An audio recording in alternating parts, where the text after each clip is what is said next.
मी त्यांची कधीही आयुष्यात साथ सोडणार नाही.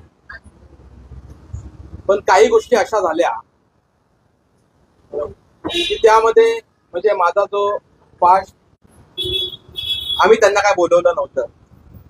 तर तुम्हाला नजीबुल्लांची सवय माहीत असेल, ज्या पद्धतीचा त्यांचा प्रेशर होता, ज्या पद्धतीने काही लोक माझ्या घरी पाठवण्यात आली. त्याच्यानंतर ऑफिसमधनं मी काय बाहेर निघालो नाही. बाहेर काय घडलं हे मला माहित नाही. पण मी बाहेर तसा असा निघून गेल्यानंतर माझ्यावरती 307चा गुन्हा दाखल झाला हे मला कळलं. मी तिथं निघून गेलो कारण की मला हे फसवण्याचं षडयंत्र त्यांचं चालू होतं. त्यांचा प्रेशर होता की माझ्यावरती मकोका अंतर्गत कारवाई करा. पण या सर्व गोष्टींना मी बळी पडलो नाही. जितेंद्र आव्हाड साहेबांना कसं अडकवायचं हे सगळं गणित ठाण्यातील जे स्वतःला नेते समजतात या 2 जणांनी हे सगळं आखलं होतं. त्यात आनंद परांजपेंना शेवटच्या दिवशी माहित होतं, नजीबुल्ला यांना पहिल्यापासून माहित होतं, कारण की त्यांनी त्या पद्धतीने मला तसं बोलवलं होतं. कारण की ज्या वेळेस ही घटना झाली मी माझ्या बायकोसोबत बोलत नव्हतो. ज्यावेळेस माझ्या घरी काय पाहुणे आलेले त्याचा मला काय उल्लेख करायचा नाही. जे झालं ते मला माहित पडलं, नंतर माहित पडण्यात आलं की हे कसं काय, कोणी रचवलं, काय रचवलं. हे माझ्या आई वडिलांशिवाय, माझ्या बायकोशिवाय हे कोणाला माहित नव्हतं, माझ्या मित्रांनाही माहित नव्हतं. पण मी त्या प्रेशर खाली आलो की मला परत आता बाहेर जावं लागतंय की काय असं वाटत होतं. मला 2 वर्षाचा काळ सहन झाला नसता, कारण की ह्याच्या आधी माझ्यावरती खोटे गुन्हे दाखल झाले. तुम्हाला सगळ्यांना माहिती आहे. पण ज्या पद्धतीने हे गुन्हे दाखल करण्यात आले होते, नजीबने मला फोन लावून द्यायचा. तो फोन कोणाचा आहे मला काय त्याच्यावरती गैर करायचं नाही, मला काय सांगायचं नाही. पण त्या फोनवरनं मला सांगायचं की हाऊसिंग मध्ये काय घडलं, हाऊसिंग नंतर जितेंद्र आव्हाड साहेबांचे ईडीचं म्हणजे जितेंद्र आव्हाड साहेबांना ते ईडी उचलणार आहे. या बाबतीत पण अशा गोष्टी झाल्या. काही कोणाचे तरी स्टेटमेंट झाले, स्टेटमेंट नोंद झाले, अशा गोष्टी झाल्या असताना त्याच्यानंतर जो प्रेशर माझ्यावरती डेव्हलप करण्यात आला होता, मी त्यानंतर डिस्टर्ब झालो. मग डिस्टर्ब झाल्यानंतर या सगळ्या गोष्टी घडल्या. माझ्या घरच्यांशिवाय बाकी मित्रांना कोणाला माहित नव्हते.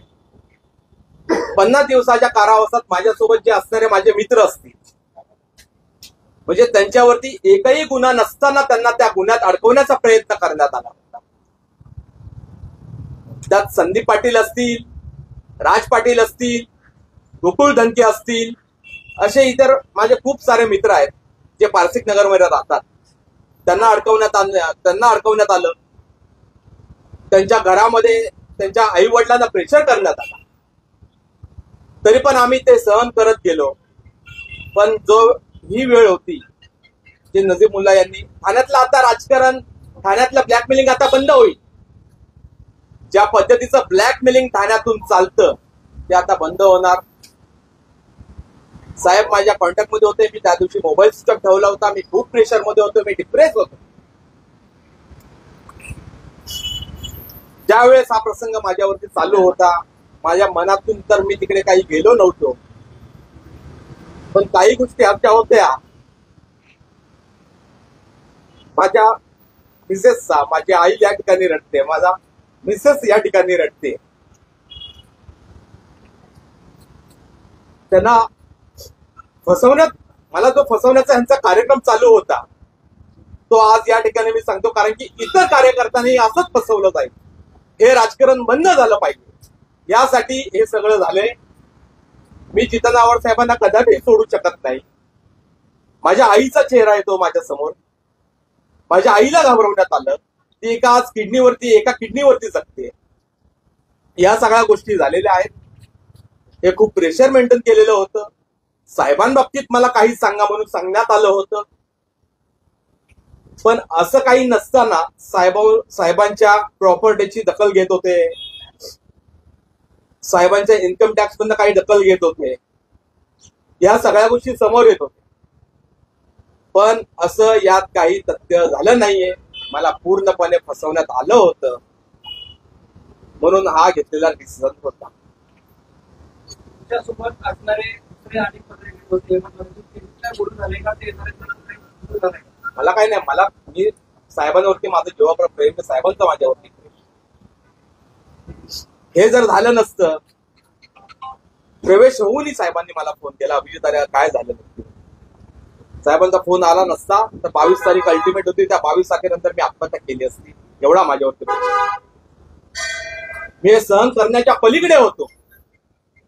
मला सहन झालं नव्हतं, हे सहन होत नव्हतं. पण ज्या पद्धतीने माझ्यासोबत जे घडवण्यात आलं त्याच्या यात निषेध आहे. मला दादांना विनंती करायची की दादा, हे खूप डेंजरस असे तुमचे नेते आहेत ठाण्यातले, जो ब्लॅकमेलिंग करून इतर लोकांचं आयुष्य बिघडवत असतो. एक ताजं उदाहरण समोर आहे, 2-3 वर्षानंतरचं, त्याच्या आधीचं. हा माणूस कोणत्या लेवलला जातो, माझ्या पोटापर्यंत आलेला आहे हा माणूस. आज काही निरोप येतात की आज ह्याला बघतो म्हणून, ह्याच्या पोटावरती येतो म्हणून. मला मान्य आहे, मला ते चालेल, मला काही फरक पडणार नाही. 22 तारखेला जो झालेला प्रकार होता, ज्या प्रकार आधी झालेला होता, त्या 22 तारखेला मी आत्महत्या केली असती असा हा सर्व चावळा बोलतो. ज्या पद्धतीचं राजकारण या महाराष्ट्रात चालू आहे, ज्या पद्धतीने नजीमुल्लाने मला ब्लॅकमेल केलंय, त्या ब्लॅकमेलिंगला मी बळी पडणार नाही. माझी एवढी चूक झाली की मी साहेबांशी बोलायला पाहिजे होतं, पण मी एवढ्या डिप्रेस मध्ये होतो, त्यामुळे हा सगळा प्रकार झालेला. साहेब, काय प्रकार आहे हा सगळा? मला काय विचारतो त्यांनी सांगितलं, मला माहिती पण नाही. मी तर त्याला विचारत होतो, अरे काय त्रास आहे का, तो बिचारा इतका घाबरला होता. पहिल्यांदा अभिजित घाबरलेला दिसला. आणि आता ठीक आहे, चला जे काही त्याच्याबरोबर झालं ते वाईट झालं, पण हे बंद करायला हवं महाराष्ट्रात. आमचं एक शमीम खान नावाचा अध्यक्ष आहे, त्याला सुद्धा गेल्या वर्षभर हाच त्रास आहे. हाच त्रास. कोणीतरी फोन करतो, कधी दुबईवरनं फोन येतो, कधीतरी इन्कम टॅक्सच्या कुठेतरी ऑफिसरचा फोन येतो. काय म्हणजे कोण ऑपरेट करतंय सगळं? म्हणजे अजितदादांना हात जोडून विनंती आहे, एक परमारचा जीव घेतलाय ऑलरेडी, एक घर बर्बाद झालंय ऑलरेडी, एकाचा खून ऑलरेडी झालाय, त्याच्या 2 पोरी 10वीला परीक्षेला बसलाय, परीक्षेची फी भरायला पैसे नव्हते घरात. अशी किती घरं बर्बाद करणार आहात? घरात जेवायला पैसा नाही त्या जमीनच्या, असे किती घरं बर्बाद करणार तुम्ही? तो शमीम खान पैसेवाला आहे, तो सांभाळू शकला, हा घाबरला. काय चालू आहे? आणि तुम्हाला दिसत नाही सगळं? मी तुमच्या समोर माणसं उभी करतो. ठाण्यातलं राजकारण कुठेतरी गतिच्छ झालंय असं म्हणता येईल का? ब्लॅकमेलिंग मला काही बोलायचं नाही. हे सांगितलं ना तोंडावर एका दिवसातच, जेव्हा सत्य समोर आलं तेव्हा. मी कशाला अजून बोलू, म्हणजे लोकांना वाटायला की हाच करतोय. मला काही करायचं नाही, पण अजितदादांनी डोळे उघडावेत आता. मी उगाच नाही अजितदादांवर बोलायचो, आम्हाला त्रास होतो. आमच्या इन्क्वायऱ्या होणार आहे, याला सांगतो जितेंद्र आव्हाडची इन्क्वायरी होणार आहे. अरे मी काय भेटतो, कोणाला खून नाही केला, मी कोणाला आत्महत्या करायला नाही लावली. करा इन्क्वायरी, एक तुझी होऊ दे आणि एक माझी होऊ दे. त्या 2 पोरींच्या ज्या शाप आहेत ना, त्या आयुष्यभर तुला लागतील. तू पण एका पोरीचा बाप आहेस. जणांना बरबाद करणार तुम्ही. धनंजय मुंडे प्रकरण कुठेतरी दडपण्यासाठी हा पक्ष प्रवेश करून आणला असं म्हणता येईल. त्यांनी आम्हाला सांगितलं, त्यांनी आम्हाला धनंजय मुंडेंना तुम्हाला विरू वाघमारे त्याने सांगितलं, धनंजय मुंडेला तुम्हाला करमुसकेच ऍफिडेव्हिट द्यावे लागेल म्हणून. या सगळ्या गोष्टी होत्या. अजितदादांना एवढीच विनंती आहे, अजितदादा यांनी मला ब्लॅकमेल करून तुमच्याकडे येऊन आलेला. यांनी अजितदादांना छाटी ठोकपणे सांगितलं, साहेब आम्ही ऑपरेशन केलं ते पण विदाऊट टाक्यांचं. यात काय दादा तथ्य नव्हतं. 1 नंबरचा ब्लॅकमेलर तुमचा हा नेता आहे. हात जोडून विनंती आहे दादा तुम्हाला. तुम्ही 2 नेत्यांच्या बाबतीत बोलला, कोण हे 2 नेते? दुसरा नेता तर तो काय त्याला माहित पण नव्हतं, तो काय त्याला आम्ही गेलत नाही. हा कसला नेता? हा सर्वात मोठा ब्लॅकमेलर आहे. अजितदादा म्हणतात की अजित पवार की आवडांना अनेक लोक सोडून गेले, त्याच्या मागचे कारण मात्र हे कारण समोर आले. अजितदादांना सगळं माहितीये कोण कशाला सोडून जातोय. आणि तुमच्या बरोबर पण लोक का गेले हे पण तुम्हाला माहितीये, आणि तुम्ही का गेले हे उभ्या महाराष्ट्राला माहिती. आणि ही ताकद बोलण्याची जितेंद्र आव्हाड दाखवतो म्हणून तुम्हाला राग येतो. पण अजितदादा तुमच्या पोराचं नाव वापरतात, अजितदादा तुमचं नाव वापरतात. आम्ही कधी बोलतोय का? पण हे काय चालू आहे? उद्या याने आत्महत्या केली असती तर त्याच्या बायकोने याला सांभाळलं, त्याने 100% नाव लिहून आत्महत्या केली असती. काय मिळणार आहे तुम्हाला? किती परमार तुम्ही अजून घडवणार? किती जमीन शेख घडवणार तुम्ही? याच्यासाठी राजकारण करता? अजून एक नाव देतो, शमीम खान. या बोलून त्याला त्यांनी पवार साहेबांना भेटून रडून सांगितलं की साहेब मेरे को इतनी तकलीफ हो रही है. पवार साहेबांनी त्याला सांगितलं काय काळजी करू नको, मी तुझ्या बरोबर आहे, अजिबात काय हे करू नको. या पद्धतीचं राजकारण. आणि तरी मतं किती मिळतात?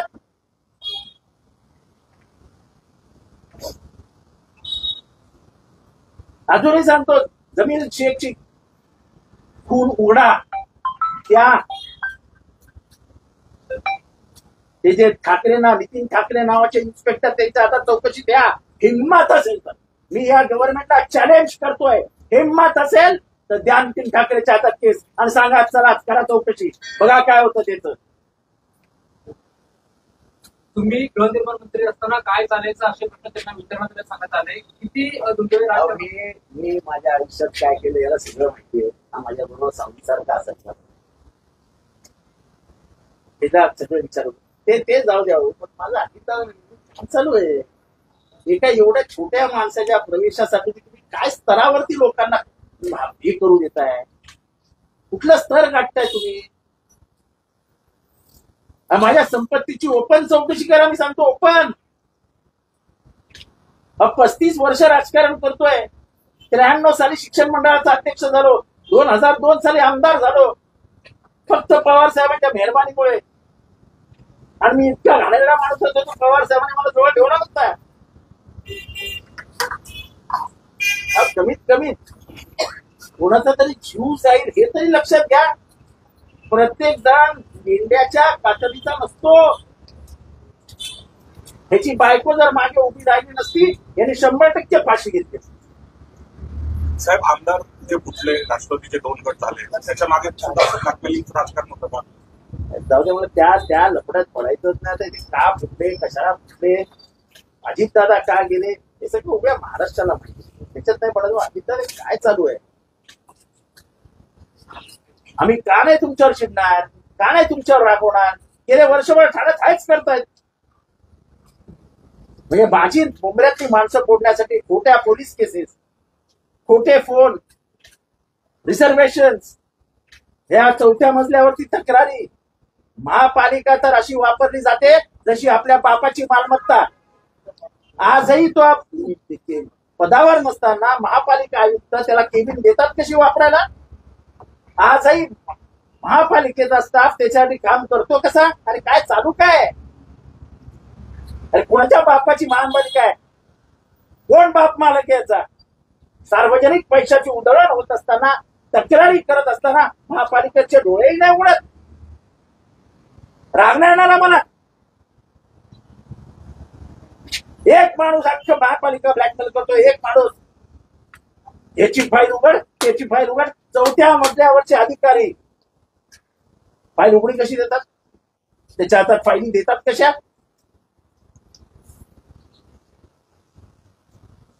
सरकारी याची महानगरपालिकेची घरं तपास करा, इन्क्वायरी लावा, कोणाला किती घरं दिली आहेत आणि किती त्याची माणसं घरात घुसली आहेत.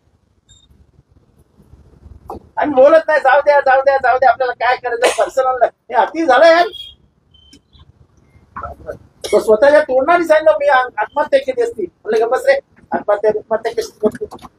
असे किती अभिजित त्यांच्या रडारवरती आहेत, त्यांच्या घरात जाऊन त्यांनाच लखला वाचतो, त्यांनाच लखला वाचतो. असे कित्येक अभिजित. बघा, पहिली गोष्ट, कोणी जाणे येण्याने कोणाला काही फरक पडतो. पक्ष एका माणसा म्हणजे मी जरी पवार साहेबांना सोडून गेलो, पवार साहेबांना काही फरक पडत. आता कोणाला तरी म्हणजे सांगितलं तुला मोक्षामध्ये घालणार, मोक्षामध्ये घालायला काय कायदा वगैरे काय आहे की नाही? मोक्षात घालायला कायदा असतो. ही माणसं घरी पाठवणं, आवड साहेब हे गृह खातं आवड साहेब गृह खातं मला त्या माणसाबद्दल काही बोलायचं नाही. आवड साहेब गृह खातं देवेंद्र फडणवीसांकडे आणि आम्ही अशा करणार आहे तक्रार. मी स्वतः जाणार आहे देवेंद्र फडणवीसांकडे. हे थांबवा तुम्ही. तुम्ही जे म्हणता ना की संवाद झालाय, संवाद बंद झालाय विरोधी पक्षातला आणि सत्ताधारी पक्षातला, हे उदाहरण आहे की आम्ही का बोलायला घाबरतो, आम्ही का जात नाही. तुम्ही आम्हाला निधी देणार नाही, तुम्ही आमची कोंडी करणार, आमच्या माणसांना घाबरवणार. हे देवेंद्र फडणवीस करत नाही कधी. आणि मला माहित नाही अजितदादांना माहिती की नाही, पण आपली खालची माणसं काय करतात आज आम्ही महाराष्ट्रासमोर आणतोय. आणि फक्त मला एकाला टार्गेट करण्यासाठी. मी काय अजितदादा तुमच्या उंचीचा नाहीये, तुमच्या ताकदीचा नाहीये, तुमचा एवढा अनुभव नाहीये, तुमच्यासारख्या खानदानाचं नाव नाही, तुमच्यासारख्या मोठ्या जातीतला नाहीये. ठीक आहे, छोट्याशा जातीतला छोटासा माणूस, त्याला छळायला एवढं कटकार असतात. अरे मी पण वंदराचा पोर आहे. आयुष्यभर कष्ट केले आमच्या बापाने, भाजी विकून, हमाली करून. आमचे बाप काय मोठे जमीनदार नव्हते, पण तरी आम्ही या पोझिशनला आलो. अभिजित पवार कुठेतरी पक्ष सोडल्यानंतर तुम्हाला नाराजगी झाली किंवा तुम्हाला दुःख झालं होतं? हे बघा, तुझ्या मला चहावाला जरी सोडून गेला ना तरी मी वाईट वाटायला माणूस निवडासाठी आपण एकत्र. हा पोरगा माझ्या घरात माझ्या टेबलावर बसून माझ्या पोरी बरोबर जेवतो, वाईट नाही वाटत. अरे माणसं आहोत ना आपण, तिथे काहीतरी आहे ना, हृदय आहे ना. कबीन हृदयाची माणसं होते. ती मराठी भाषेत एक स्टोरी होती ना, त्या गेला विचारलं क्रोकोडाईलला, मी कोणाला तुझं हृदय कुठे ठेवलंय, तर तू म्हणा मी झाडावर ठेवून आलो. तसं झाडावर ठेवत नाही ना आपण, हृदय इथे ठेवून ठेवतो ना. माणुसकीचं नातं आहे की नाही, ऋणानुबंध काही स्नेह संबंध काय आहेत की नाही, त्यांच्यासारखं नाही माझं. हे एकेका माणसासाठी इलेक्शनला 8-8 कोटी 10-10 कोटी रुपये दिलेला माणूस आहे. हे कधी काढून दाखवत नाही, कधी कोणाबद्दल बोलत नाही. ते अति झालं यार. माझी म्हणूनच सांगतो, हिंमत आहे ना तर लावा, आणा त्या इन्स्पेक्टरला नितीन ठाकरेला आणि द्या ही चौकशी ताब्यात आणि येऊ द्या सत्य बाहेर. काय घाबरताय? आज जेलमध्ये भाजी जाते, त्यांना जेवायला जात आहे, त्यांच्याकडे फोन चालू आहेत. आम्ही कधी बोललेलो नाहीये. आज सांगतो, ते ज्या जेलमध्ये आहेत त्या जेलमधला कॅन्टीन राबवडीचा एक पोरगा चालवतो. त्या कॅन्टीनच्या माध्यमातून खाणं आतमध्ये जातं, त्या कॅन्टीनच्या माध्यमातून फोन आतमध्ये जातात.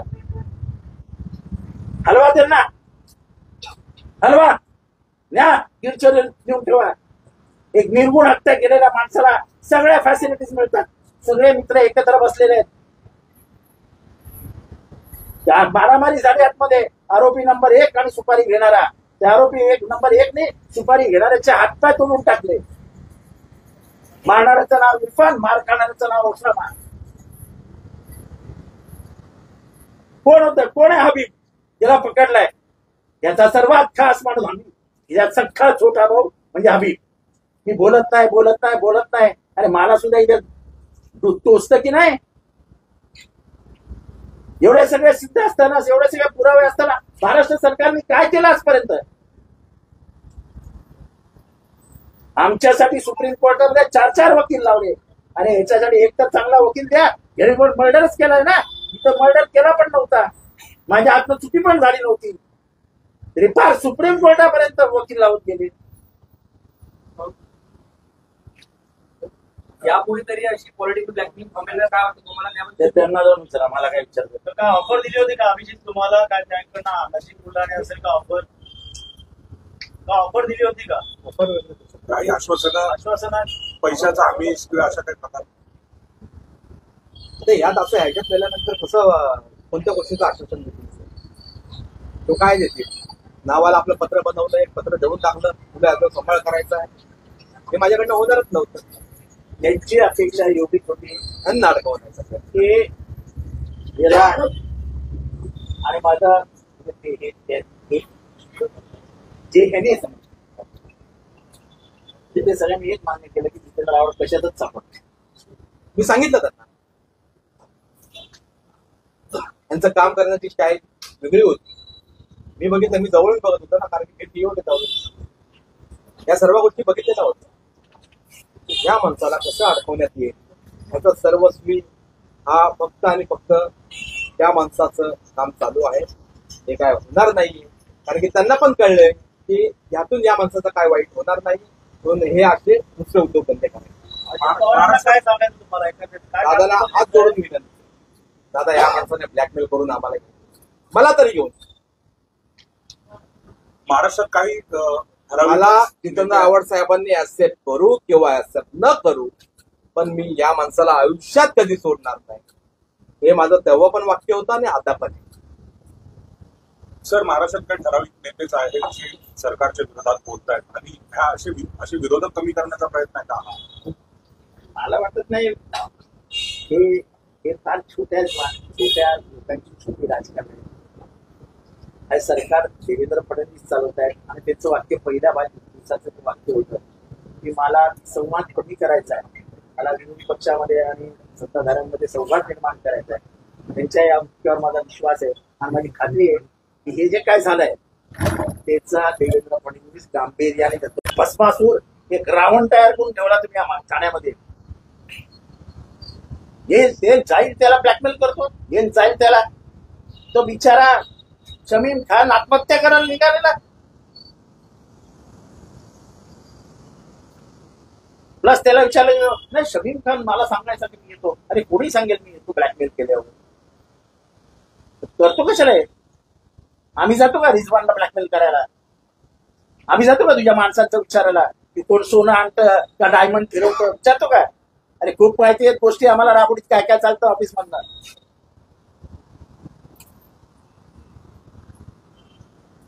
तू तुझ्या घरात सुखी राहा, आम्ही आमच्या घरात सुखी आहोत, आम्ही आमचं राजकारण करतोय, तू तुझं राजकारण कर.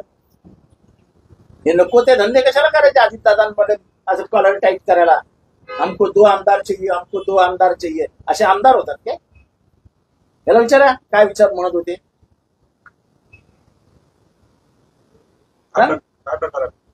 प्रकार काय तिथे चालू होतं. ठाण्यातून काही लोक घेऊन गेले होते, बोलत होते की आम्हाला ठाण्यात आमदार पाहिजे, हे 2 आमदार पाहिजे. या दाराने येईल ना. अरे काय आमदार म्हणजे काय किरापती काय बेवत्ताय का आमदार? प्रश्न एवढाच आहे, राग येतो याचं कारण या एवढ्या छोट्या या खालच्या स्तरावर जायचं कशाला? सर यांचं लक्ष नुसतं कळवा काय कशाला अर्थच नाही उरला. धोका लावू, तडीपार करू. पोलीस सांगतात अरे तू तडीपार होणार आहेस. पिंपळे नावाचा इन्स्पेक्टर नाव घेऊन जा. माझं फक्त हात जोडून विनंती आहे देवेंद्र फडणवीसांना, साहेब बंद करा.